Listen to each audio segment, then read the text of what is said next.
到底是谁？你是慕云？慕云，亏他们一些内门弟子都在。他不懂事，求求您住手啊！他不过就是个普通人。哼，少威！可恶！怎么不来救你们？慢，找我。Halo semuanya, selamat datang di Ruang Sinema. Bagaimana kabar kalian semua? Semoga selalu sehat dan baik-baik saja. Sesuai jadwal, jadi pada hari ini kita akan kembali melanjutkan series Donghua Supreme God Emperor episode terbaru. Yang mana ini adalah episode yang ke-429. Bagi yang mau bergabung dengan series ini, kita sudah sediakan playlistnya. Jadi kalian bisa mudah mencari di mana episode awal dari series ini.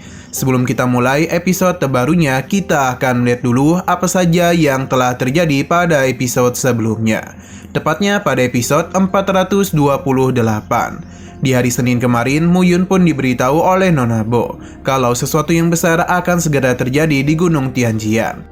Ia ingin Muyun menjalin kesepakatan dengannya, dan begitulah Nona Bo bisa memberitahu hal-hal penting apa yang dirinya ketahui. Nona Bo menjelaskan kalau aliansi besar telah dibentuk di negara besar wilayah barat. Ini semua melibatkan keluarga Lin, keluarga Jin, dan keluarga Xi. Mereka berniat untuk kembali menyerang Gunung Tianjian. Pada awalnya, Muyun menganggap mereka itu tidak akan berhasil. Sampai akhirnya ia pun diberitahu kalau ada beberapa kelompok yang akan ikut serta dalam penyerangan kali ini. Padirnya, Muyun pun akan pergi bersama dengan Wuyu. Namun sebelum itu, dirinya pun berpamitan dulu dengan kepala desa suku penyihir. Dalam perjalanan ini, Wuyu menyinggung tentang sebuah teknik yang mampu membantu mereka melakukan perjalanan dengan cepat. Karena bagaimanapun perjalanan mereka ke wilayah barat setidaknya membutuhkan beberapa waktu. Muyun pun memahami apa yang Wuyu maksud. Jadi karena itulah ia pun langsung menciptakan sebuah portal untuk membawa mereka melintasi ruang dan waktu. Nah, sekarang kita akan melanjutkan episode terbarunya. Dan portal yang Muyun ciptakan, mereka pun bisa dan cepat sampai menyeberangi wilayah barat. Muyun dan Wuyu pun mendarat di sebuah hutan entah berantah. Di sini Wuyu masihlah tidak percaya karena ia baru saja memejamkan matanya, namun tiba-tiba telah pindah ke wilayah barat.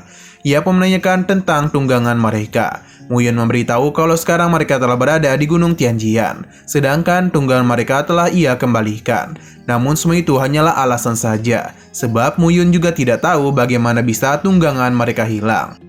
Mungkin ini semua terjadi karena ia masihlah belum sepenuhnya menguasai teknik ruang. Nah, sesaat kemudian mereka pun mendengarkan orang-orang yang sedang mengejar seorang wanita dan berencana untuk menghabisinya. Tiba-tiba saja Nona Bai jatuh dalam pelukan Muyun. Kemungkinan besar orang-orang yang sebelumnya melakukan pengejaran adalah untuk mengejar Nona Bai. Sedangkan untuk Muyun sendiri sedang melakukan pemeriksaan kepadanya. Ia benar-benar terkejut karena meridian dari Nona Bai telah terputus. Muyun pun memberikan obat agar pemulihan Nona Bai bisa cepat.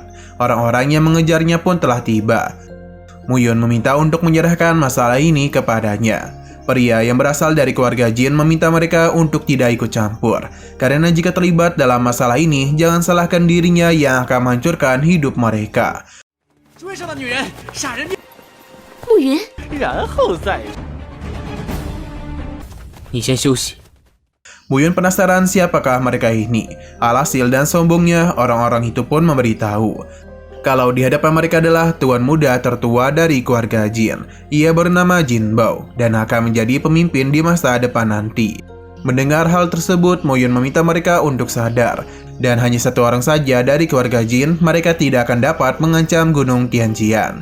Jin Bao menjelaskan kalau yang datang kemari tidak hanya ia saja. Karena bagaimanapun ketiga keluarga besar telah menyatukan kekuatan hanya untuk menyingkirkan Gunung Tianjian dari 3000 dunia kecil.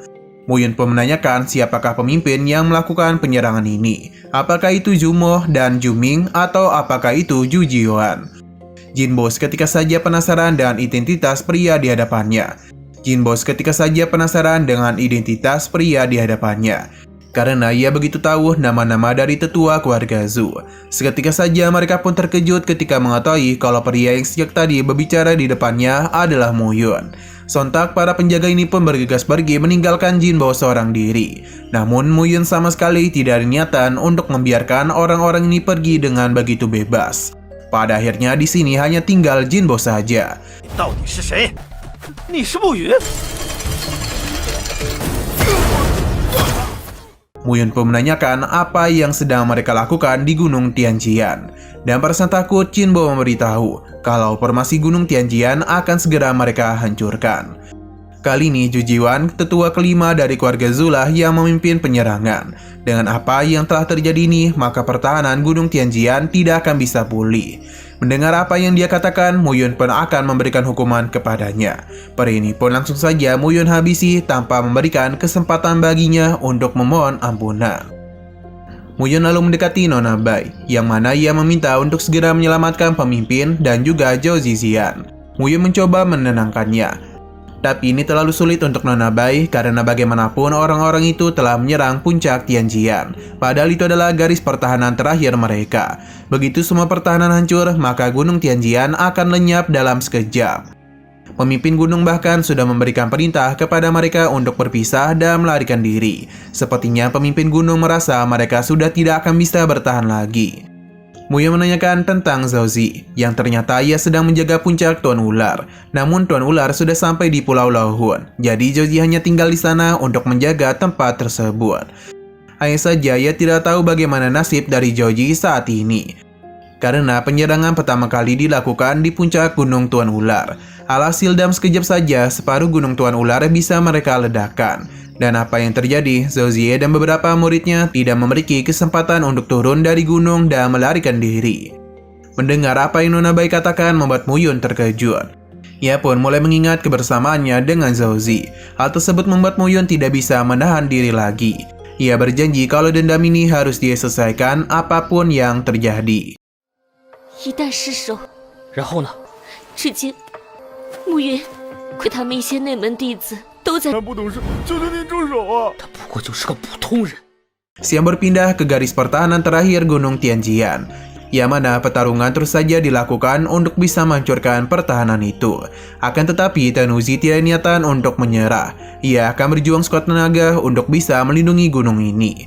Ia pun meminta putranya untuk segera pergi. Namun sebagai anak berbakti, Zixian tidak akan pernah meninggalkan ayahnya. Si Pocang meminta mereka untuk segera menyerah saja, karena apapun yang mereka lakukan sudah tidak ada gunanya lagi.